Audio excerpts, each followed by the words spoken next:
Hi friends, आज हम लोक प्रशासन का एक बहुत ही महत्वपूर्ण टॉपिक का नाम है हमारे प्रशासन के आधारभूत मूल्य, फंडामेंटल वैल्यूज ऑफ एडमिनिस्ट्रेशन। इसके बारे में काफी डिटेल से चर्चा करेंगे। आप हमारे साथ बने रहिए ताकि आपको इसके बारे में जानकारी हो सके।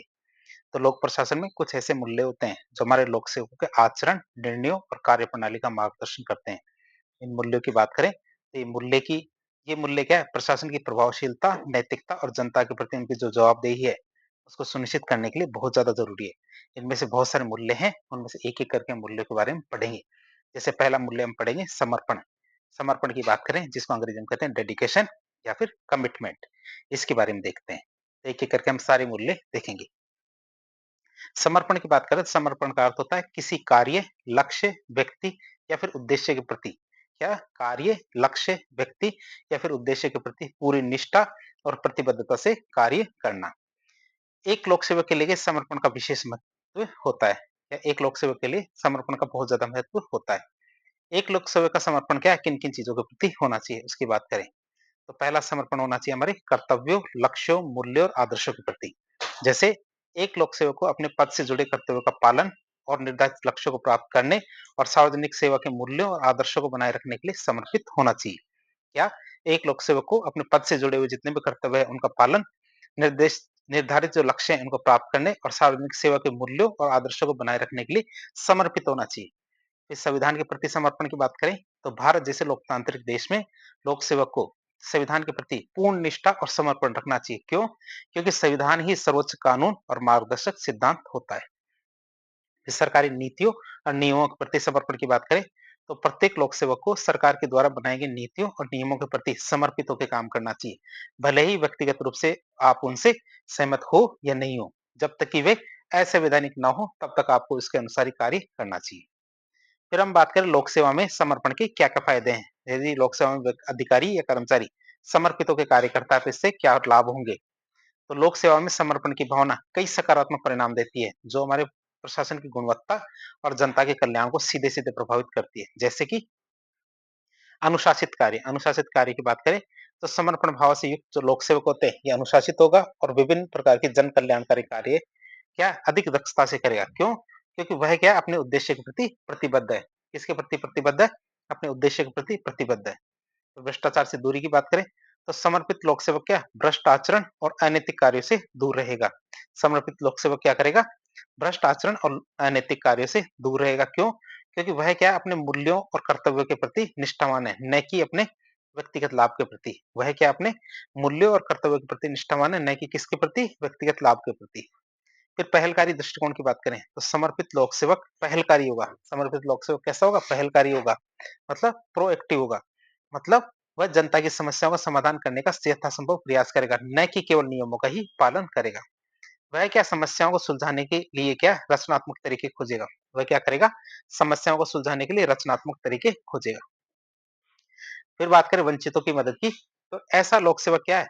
हमारे एक ऐसा लोक सेवक वंचित, दीनहीन और असहाय वर्ग है, उनकी हर संभव मदद करेगा। ऐसा लोक सेवक क्या करेगा? जो हमारे दीनहीन है, वंचित और असहाय वर्ग है, उसकी हर संभव मदद करेगा। क्यों? क्योंकि उसके कार्य का मूल आधार क्या होगा? जनसेवा और सामाजिक न्याय। फिर बात करें उच्च मनोबल की तो समर्पण की भावना क्या करती है? लोक सेवक में उच्च मनोबल का संचार करती है, जिससे वह चुनौतियों का सामना करने और तनावपूर्ण परिस्थितियों में भी बेहतर प्रदर्शन करने में सक्षम होता है। फिर विचारों और कार्यों में एकरूपता की बात करें जिसे हम क्या कहते हैं? सत्यनिष्ठा कहते हैं। तो समर्पित लोक सेवक के विचारों और कार्यों में क्या होगी? एकरूपता होगी। अर्थात ऐसा लोक सेवक क्या सत्यनिष्ठ होगा, क्या इंटीग्रिस्ट होगा। जो कहता है वही करता है। अर्थात अक्षय कुमार जो कहूंगा वही करूंगा। और उसके सार्वजनिक और निजी जीवन में भी कैसे होती है? एकरूपता होती है। इस तरह हमने जो एक मूल्य है समर्पण उसके बारे में देखा। अगला मूल्य आता है हमारा कौन सा? सत्यनिष्ठा, जिसे इंटीग्रिटी कहते हैं। दूसरा मूल्य तो सत्यनिष्ठा क्या होती है? लोक प्रशासन में एक बहुत ही महत्वपूर्ण नैतिक मूल्य होता है जो हमारे लोक सेवकों का आचरण, विश्वसनीयता और ईमानदारी को सुनिश्चित करता है। सत्यनिष्ठा क्या करती है? लोक सेवकों का आचरण, विश्वसनीयता और ईमानदारी को सुनिश्चित करता है। बात करें इसकी परिभाषा की तो परिभाषा क्या होगी? सत्यनिष्ठा से तात्पर्य है कि लोक सेवक क्या अपने निर्णय निर्माण में लोकहित से प्रेरित होंगे। लोक सेवक क्या करेंगे? अपने निर्णय निर्माण में लोकहित से प्रेरित होंगे, न कि अपने परिवार, मित्रों या फिर वित्तीय लोभ से। लोक प्रशासन में सत्यनिष्ठा का संबंध क्या है? ईमानदारी और विश्वसनीयता से होता है। लोक प्रशासन में किससे संबंध होता है?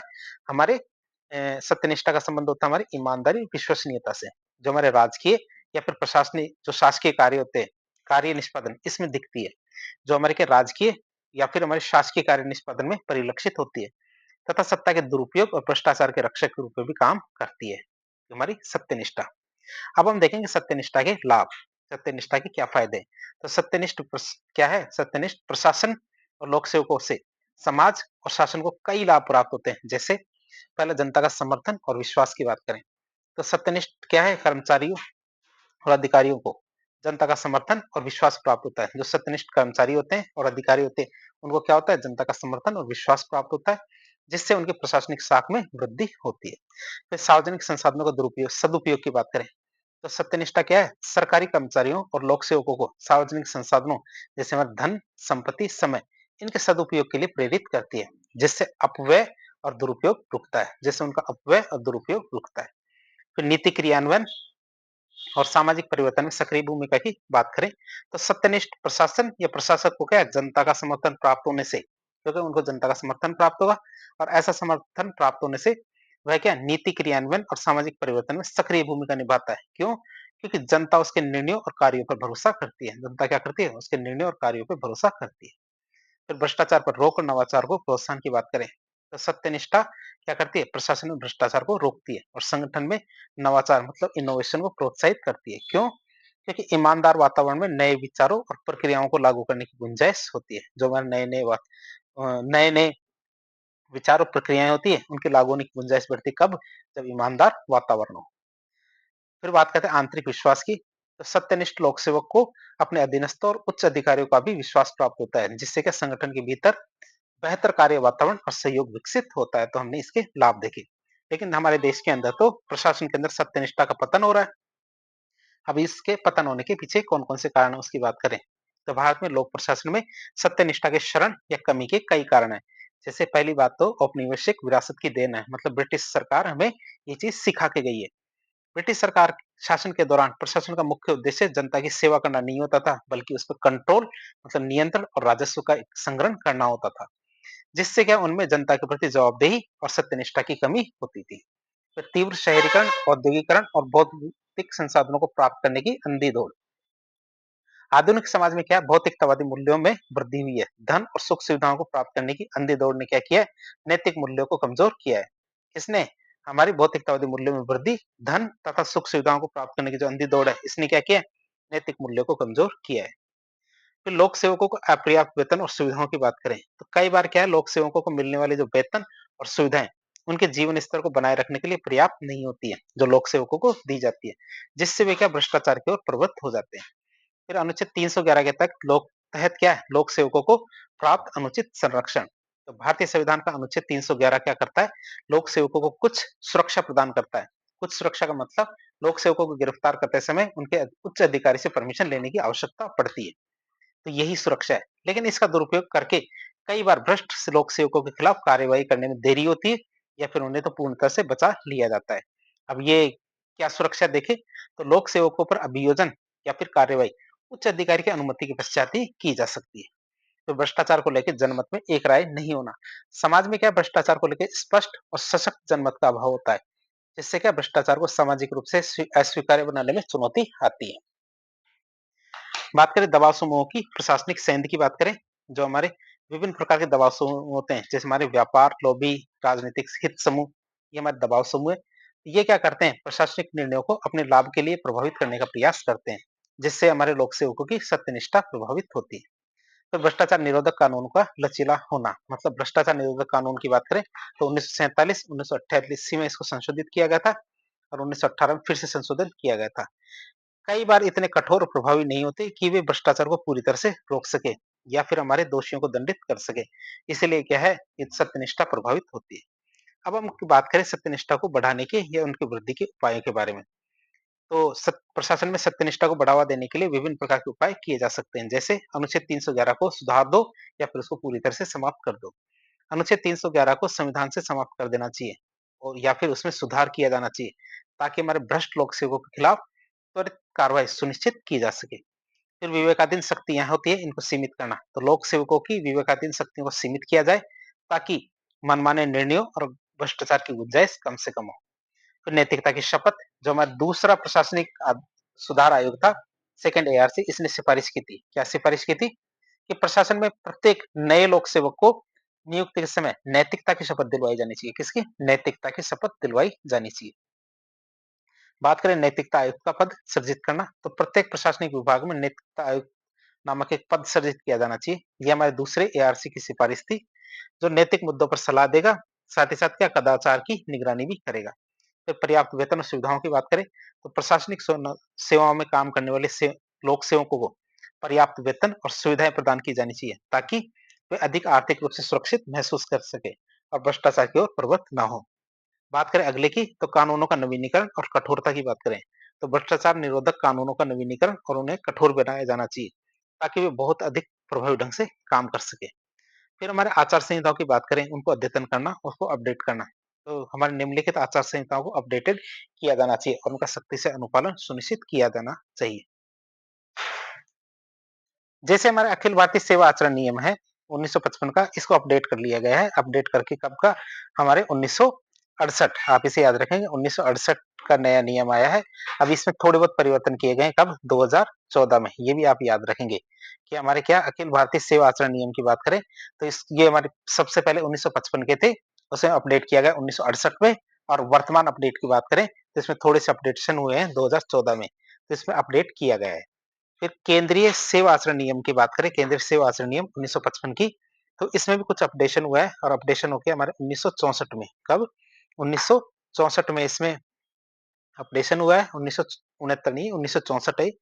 फिर बात करें हमारे रेलवे आचरण नियम की, जो 1956 का था, इसमें भी हमारे अपडेट हुआ है। और 1966, कौन सा? 1966 का अपडेशन है।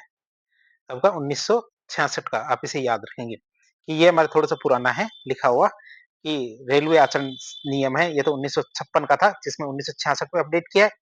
केंद्रीय सेवा आचरण नियम 1955 का था, जिसे अपडेट करके 1964 किया गया। और हमारे अखिल भारतीय सेवा आचरण नियम 1955 का था, उसमें 1968 में अपडेट किया गया और 2014 में अपडेट किया गया। तो आपको यही बताना चाहते हैं हम कि ये जो अपडेशन है 1964, 1966 और 1968, ये अपडेशन काफी पुराने हो गए हैं। इनको क्या है? अपडेट किया जाना चाहिए। पहले तो क्या है, 1955-56 के ही चलते थे, जिसमें अपडेट किया जाना चाहिए। फिर ई गवर्नेंस का अधिक से अधिक प्रयोग की बात करें, तो प्रशासन में अधिक से अधिक ई गवर्नेंस मतलब डिजिटल प्रशासन सुनिश्चित किया जाना चाहिए, जिससे क्या हमारी पारदर्शिता बढ़े और मानवीय हस्तक्षेप कम हो, जो क्या है भ्रष्टाचार का एक बहुत बड़ा कारण होता है। भारत की बात करें, भारत में सत्यनिष्ठा बढ़ाने के लिए कौन कौन से उपाय किए गए? बात करें भारत में, क्या है, सत्यनिष्ठा को बढ़ावा देने और भ्रष्टाचार को रोकने के लिए कई संस्थागत और कानूनी ढांचे मौजूद है। जैसे एक तो हमारा भ्रष्टाचार निरोधक कानून है, भ्रष्टाचार निरोधक अधिनियम 1947, जिसको संशोधित किया गया कब? 1988 में। और इसको संशोधित किया गया हमारे 2018 में। अर्थात ये हमारे कानून है, जो हमारे सत्यनिष्ठा को बढ़ावा देने का काम करते हैं, मतलब भ्रष्टाचार को रोकने का काम करते हैं। फिर केंद्रीय जांच ब्यूरो की बात करें, सीबीआई की, केंद्रीय लोक सेवा कर्मचारियों से संबंधित जो भ्रष्टाचार है, इनके मामलों की जांच करती है। क्या? कौन? सीबीआई। सीबीआई क्या करती है? जो हमारे केंद्रीय लोक सेवा कर्मचारी होते हैं, इनसे संबंधित जो भ्रष्टाचार के मामले होते हैं, उनकी जांच करती है। फिर एसीबी की बात करें, राज्य स्तर पे एंटी करप्शन ब्यूरो, तो सभी राज्यों में क्या भ्रष्टाचार विरोधी ब्यूरो मतलब एंटी करप्शन ब्यूरो की स्थापना की गई है, जो हमारे राज्य सरकार के कर्मचारी से संबंधित जो भ्रष्टाचार के मामले होते हैं, उनकी जांच करती है। फिर सीवीसी की बात करें, केंद्रीय सतर्कता आयोग, तो 1964 में हमारे संतानम समिति की सिफारिश पे, किस पे? संतानम समिति की सिफारिश पे हमारे सीवीसी की स्थापना की गई थी। और यह क्या है, केंद्र सरकार में भ्रष्टाचार को रोकने और सार्वजनिक जीवन में ईमानदारी को बढ़ावा देने के लिए एक शीर्ष निगरानी संस्थान के रूप में काम करती है। कौन? सीवीसी। फिर राज्य सतर्कता आयोग की बात करें, तो राज्यों में सभी केंद्रीय सतर्कता आयोग की तर्ज पर, मतलब वैसा के वैसा ही राज्य सतर्कता आयोग का गठन भी किया गया है। बात करें विभिन्न प्रकार की नियमावली, जो हमने थोड़ी देर पहले देखी थी, विभिन्न सेवाओं विभागों के लिए आचरण नियमावली बनाई गई है, जो कर्मचारी के व्यवहार को नियंत्रित करती है और नैतिक मानकों को भी निर्धारित करती है। इस तरह दूसरा नैतिक मूल्य मतलब सत्यनिष्ठा देखा। तीसरा नैतिक मूल्य आता है हमारा कौन सा? प्रशासन में गैर पक्षधारिता। कौन सा? प्रशासन में गैर पक्षधारिता की बात करें, तो गैर पक्षधारिता क्या होती है? लोक प्रशासन का एक बहुत ही महत्वपूर्ण सिद्धांत है, जो ये सुनिश्चित करता है कि लोक सेवक निष्पक्ष रूप से काम करे और राजनीतिक प्रभाव से मुक्त रहे। बात करें इसकी परिभाषा की, तो गैर पक्षधारिता से तात्पर्य होता है कि लोक सेवक का राजनीतिक विचारधारा से मुक्त रहना और किसी भी राजनीतिक दल से असंबद्ध रहना।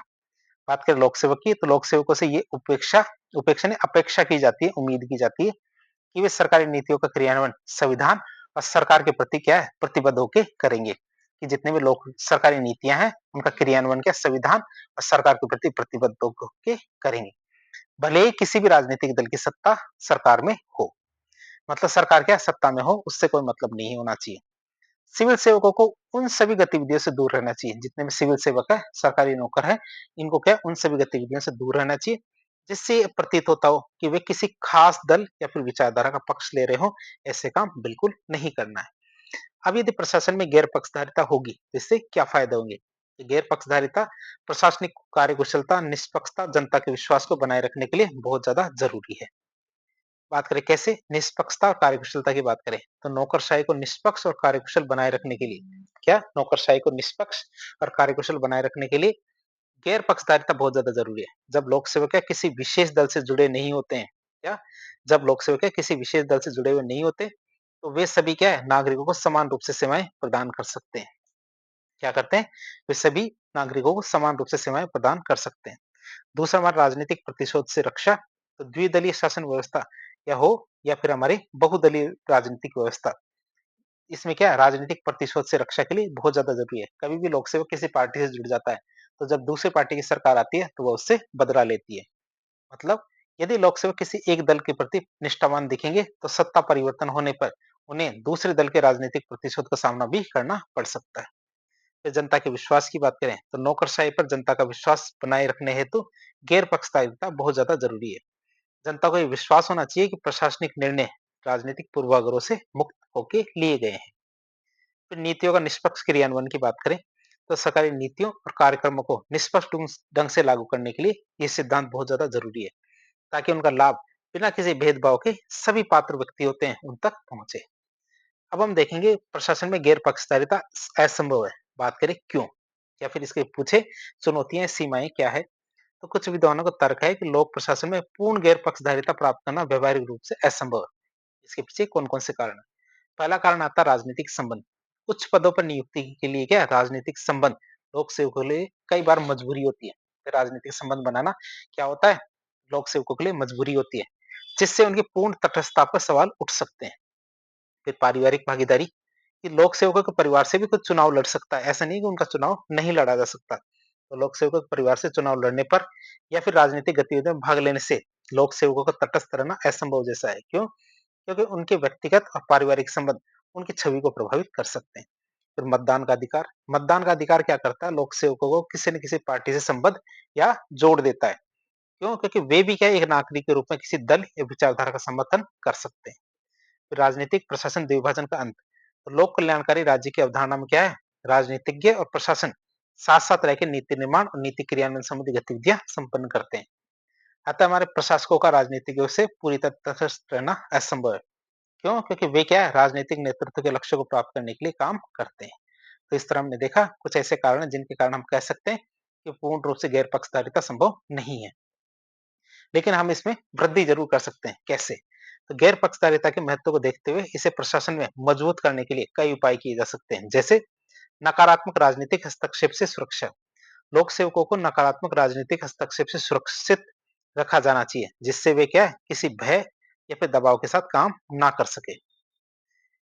बात करें हमारी योग्यता आधारित पदोन्नति और पुरस्कार की, तो लोक सेवकों को पदोन्नति मतलब प्रमोशन या फिर अन्य पुरस्कार राजनीतिक पक्षपातपूर्ण निर्णय पर आधारित न होकर योग्यता और कुशलता के आधार पर दिए जाने चाहिए। यह था हमारा योग्यता आधारित पदोन्नति और पुरस्कार। फिर बात करें आचरण नियमावली का कठोरता से पालन करना। बात करें तो कर्मचारियों को आचरण नियमावली का कठोरता से पालन करवाया जाना चाहिए। क्या कर्मचारियों को क्या आचरण नियमावली का कठोरता से पालन करवाया जाना चाहिए, जिनमें स्पष्ट रूप से कहा गया हो कि लोक सेवक क्या है किसी राजनीतिक आंदोलन में भाग नहीं लेगा या फिर किसी दल का प्रचार नहीं करेगा। फिर मंत्रियों पर निर्भरता की कमी की बात करें, तो लोक सेवकों की मंत्रियों पर अत्यधिक निर्भरता को कम किया जाना चाहिए, विशेषकर स्थानांतरण और दंड के मामलों में।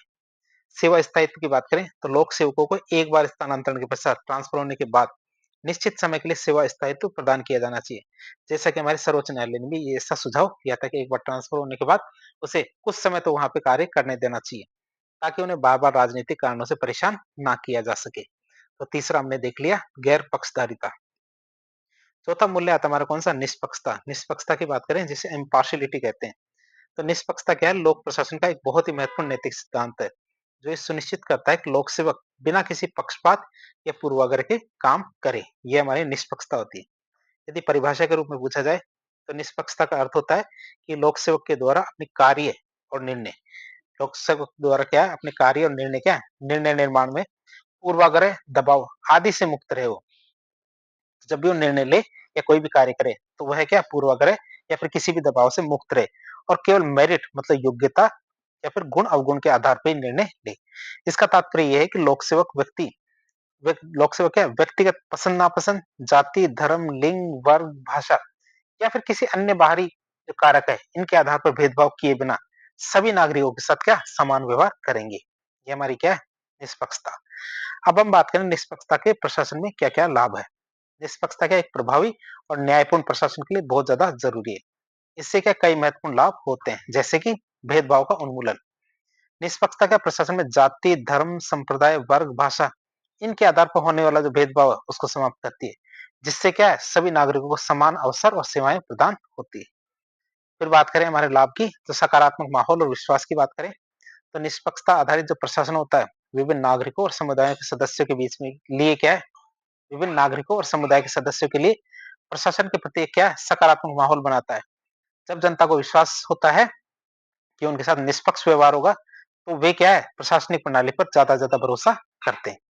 फिर संविधान के अनुरूप क्रियान्वयन और लक्षित लाभ की बात करें, तो सरकारी नीति और कार्यक्रमों का संविधान के दायरे में निष्पक्ष रूप से क्रियान्वयन होता है, जिससे यह सुनिश्चित होता है कि उनका लाभ लक्षित और वास्तविक लोगों तक बिना किसी अनुचित बाधा के पहुंचेगा। तो ये हमारे कुछ फायदे हैं जो निष्पक्षता के प्रशासन के अंदर। बाकी अगला फायदा देखें तो स्व-विवेकी निर्णयों में पारदर्शिता की बात करें, तो प्रशासन के द्वारा स्व-विवेकी निर्णय जो डिस्क्रिशनरी डिसीजंस होते हैं, वो निष्पक्षतापूर्ण लिए जाते हैं। जहाँ लोक सेवक को विवेक का प्रयोग करना होता है, जब वहाँ क्या है निष्पक्षता ये सुनिश्चित करती है कि निर्णय मनमाने ढंग से नहीं किया गया है। पांचवा आता है हमारे कौन-सा? ये हमारे समय पर क्रियान्वयन और सार्वजनिक हित। तो सरकारी नीतियों और योजनाओं का क्रियान्वयन समय पे होता है तथा प्रशासनिक जो प्रशासन क्या है व्यक्तिगत हित की बजाय सार्वजनिक हित पर बल देता है।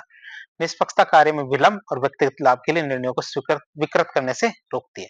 तो इस तरह आज के एक लेक्चर के जरिए हमने लोक प्रशासन के अंदर जो मूल्य हैं, ये मूल्य निर्माण, ये मूल्य के फायदे, नुकसान, इन सभी चीजों को देखने की कोशिश की। तो इस प्रकार के इन्फॉर्मेटिव वीडियो देखने के लिए हमारे चैनल से जुड़े। वीडियो पसंद आता है तो वीडियो को लाइक करें, चैनल को सब्सक्राइब करें, अपने दोस्तों का शेयर करें। धन्यवाद।